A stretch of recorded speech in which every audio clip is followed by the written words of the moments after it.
Yay for research. Huh? Yay for research. Oh, yeah.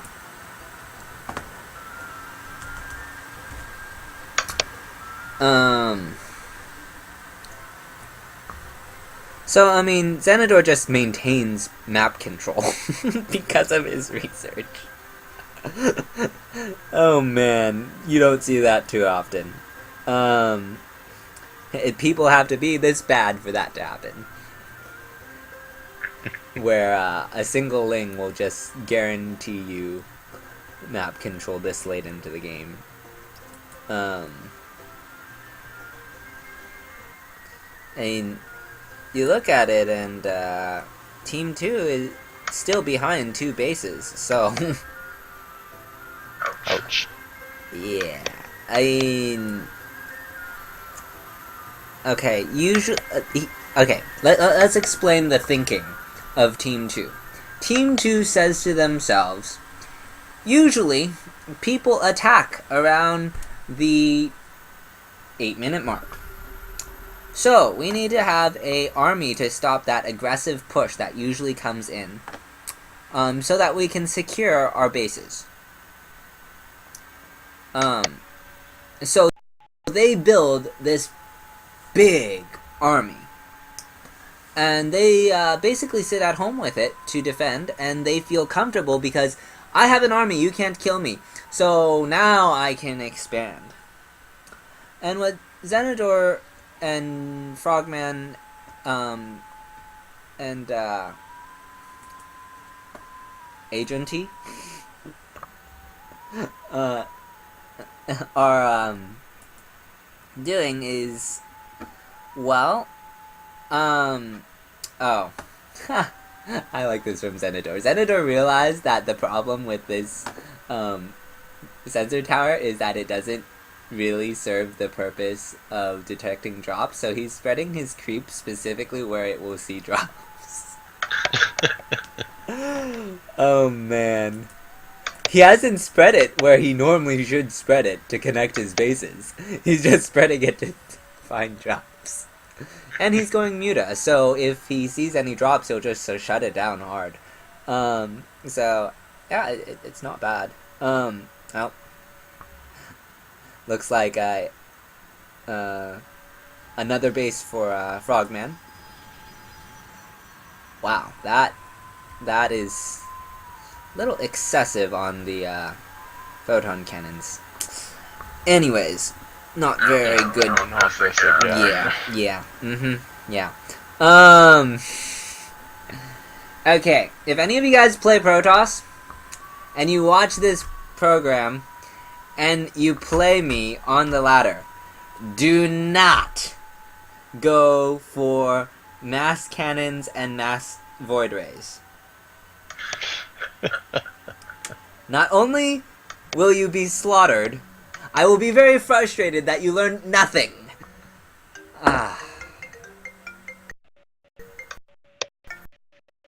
Hang on. Sama! 喂？ 嗨，告诉你那个TV Channel 7晚上现在有那个 Oscar 的那个金像奖的秀，好看哈。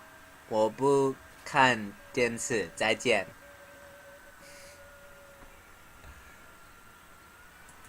Okay. Apparently, my grandma has not learned that I don't watch TV. Oh dear. Anyways, I watch StarCraft, guys. So, if you want to talk to me about TV, unless it is Bones, Star Trek, and I guess I can start to hold conversations about Doctor Who and Star Wars. I mean, stuff like that, unless it is heavily sci-fi related, or it is Bones, I probably have not seen it. So, yeah. End of story. It looks like Xanador wants to counter the Protoss more than anything else. He's kind of gone for Ling Roach Muta. which is very annoying for a lot of Protoss to deal with. This attack really should be hitting like 3 minutes ago, but this is a 3v3, so timings don't exactly exist. They kind of, yeah, everything just kind of goes bleh.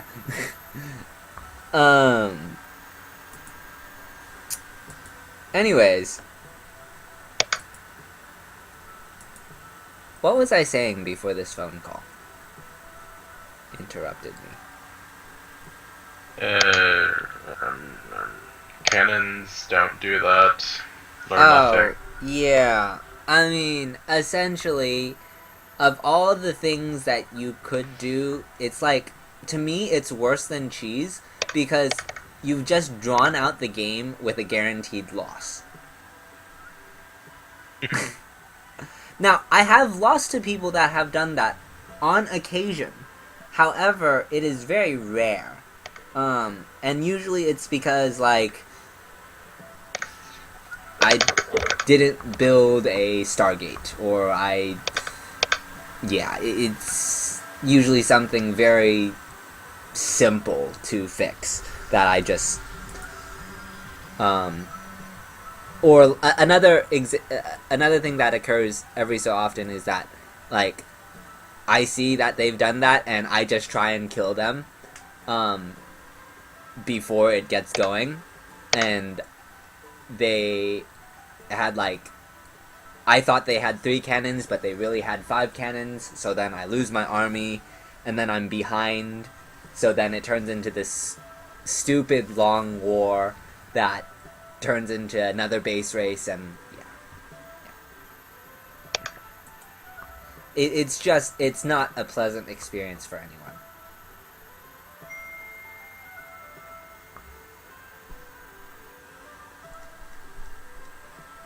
Like, I'd rather you cannon rush me than do that. Ouch.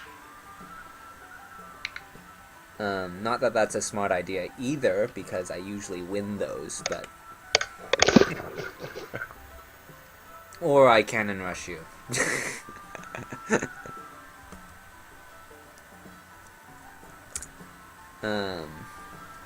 But yeah, Zenidor is just staying on creep for now, waiting for his allies, I imagine, or to max out. I'm not sure which, because I have the wrong display up. And he's spreading his creep slowly, just to get more vision of whatever he can. And I feel like he's doing a really good job of getting the creep to spread with the armies sitting there. He will lose 1 creep tumor eventually. I think Zenidor is actually... Has he? No, he hasn't broken down these rocks yet, but he might just do that for army travel sake.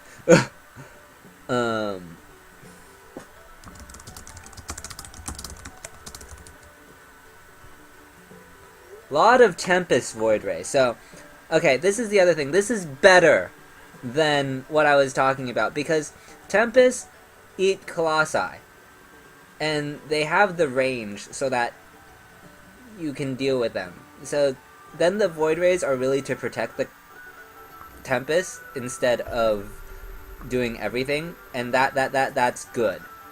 Zenidor is gonna come back and clean up this army because, well, actually, I don't know if he should be able to. He's just gonna take a lot of losses. He has roaches, and he has support. So, I mean, this is gonna be painful for his mutas, and, I mean, Lings, you're supposed to throw those away anyways. So, I mean, he didn't lose too much. He just lost, like, all of his Lings and took a bunch of damage on his mutas. But the majority of his army remained intact. Just nursing their wounds now. So Zenidor is just gonna remax. And he's probably like, that's my creep, leave it alone. As we all know, he loves his creep. He likes being creepy. Super Reaper. Yes.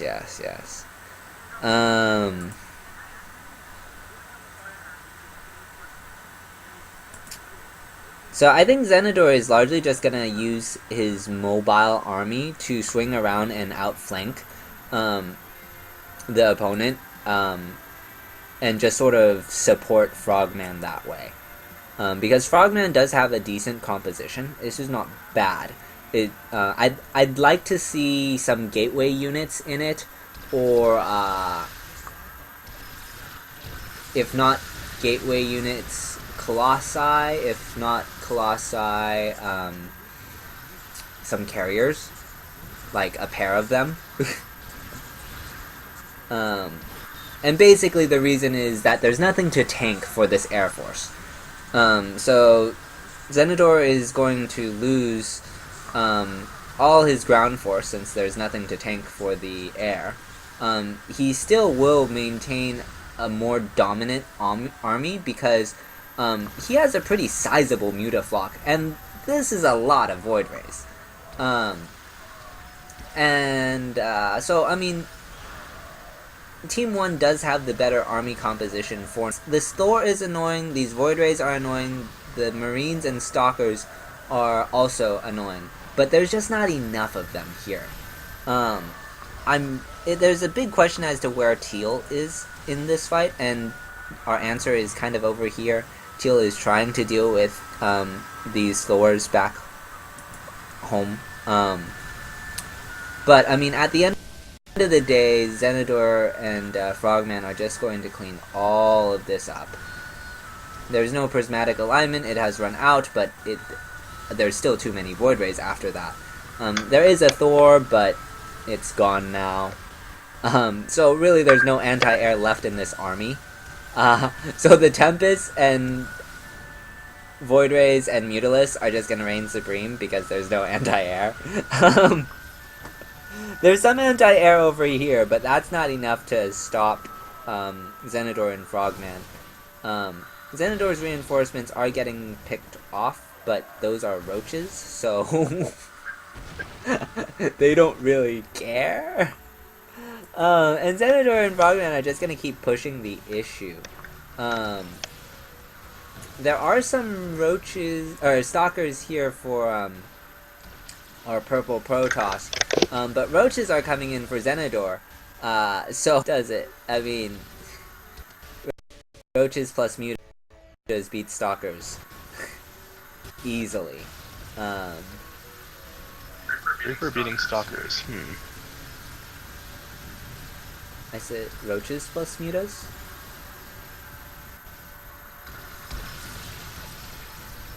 Did you hear me say Reapers? Said Creeper, as in you're using Creeper. Yeah. I see. I heard you. Anyways, continue. These Zealots are actually pretty strong, so coupled with an Immortal, they will be able to clean up the roaches, but there's no anti-air, so I mean, the mutas are still fine. And I mean, Xenador can just get more mutas, or stalkers rather, or roaches rather. He's just regrouping to get all his forces together. He's probably annoyed with all these missile turrets, but Teal is sort of countering that with his own auto turrets. Is what I meant to say. Xenador, where are you? Oh, there you are. Down here. So, I mean, there's stalkers, but there's, I mean, how many stalkers do you need for all these Void Tempests? Not a lot. And so Purple Protoss is going to realize the futility of his ways, and GG.